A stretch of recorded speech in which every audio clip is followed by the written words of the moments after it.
ဒီပရီတိုကစာကိုဖတ်ပြီးမျက်မှောင်ကျုပ်လိုက်သည်ဘာလက်ဆောင်လဲဒီမှာပါအရှင်ပေါ်တူဂီသမောသားက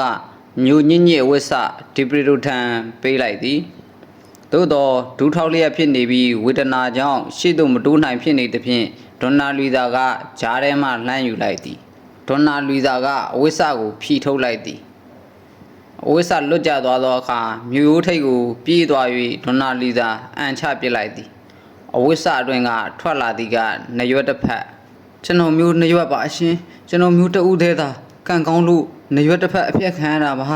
ကြံတဲ့သင်္ဘောသားတွေအားလုံးလက်တွေခြေတွေဖြတ်ခံရပါတယ်ခုကျွန်တော်မျိုးကိုတင်လွှတ်လိုက်တဲ့သင်္ဘောပေါ်မှာအဲ့ဒီခြေတွေလက်တွေပါလာပါတယ်တော်ပြီနိုင်ရှင်နောင်ကပေါ်တူဂီဘာသာစကားဖြင့်လှမ်း၍ဟန်တားလိုက်ခြင်းဖြစ်သည်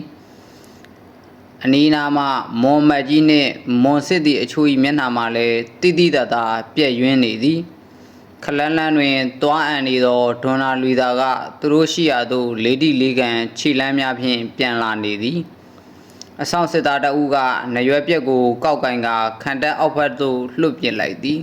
တင်မောသားသည်သူနရွက်ပြက်ကလေးအားနှမျောတတစွာလိုက်ငေးနေသည်သူတွေးထွက်လွန်နေပြီးဖះเจ้าနေကယာယီဆေးရုံကိုပို့ပေးမှဖြစ်မယ်လာကြပါဦးဒေါ်နာလီသာကတင်မောသားလူငယ်ကိုတွဲထူရင်းပြောလိုက်သည်စစ်သည်နှစ်ဦး၏အကူအညီဖြင့်လူငယ်ကိုခံတပ်ပေါ်မှတွဲခေါ်သွားတော်၏ဒီပရီတိုကခံတပ်ပေါ်မှမြစ်ပြင်စီသို့ငေးနေသည်အားလုံးတိတ်ဆိတ်နေကြသည်ကျုပ်ကိုသူတို့လက်ကိုအပ်လိုက်ပါတော့ဖိလစ်ဒါခမည်းတော်အားလုံးရဲ့နောက်ဆုံးထွက်ပေါက်ပဲနတ်ရှင်နောင်၏အတန်ထွက်လာသည်ဒီပရီတိုကခေါင်းခါလိုက်၏မိတ်ဆွေကြီးနတ်ရှင်နောင်အဲ့ဒါကအဖြေမဟုတ်ဘူးတကယ်တမ်းအင်းဝမင်းလိုချင်နေတာကတန်ရင်မြို့ပဲမောင်မကြီးပညာကသူ့အနီးအပါးမှမွန်စစ်တီတစုကိုမျက်ရိပ်ပြကစိတ်မတမ်းမသာဖြင့်ခံတက်ပေါ်မှဆင်းသွားသည်ဒီပရီတို၏မြင်းရထားနှင့်အတူပေါ်တူဂီတပ်စုတစုသည်မွေနှုံးကုန်းတော်နီးရှိကက်သလစ်ဘုရားကျောင်းရှိတွင်ရက်လိုက်သည်ဘုရားကျောင်းကိုဒေါ်နာလူသာမှဥဆောင်ပြီးယာယီဆေးရုံဖြင့်အသုံးပြုထားကြသည်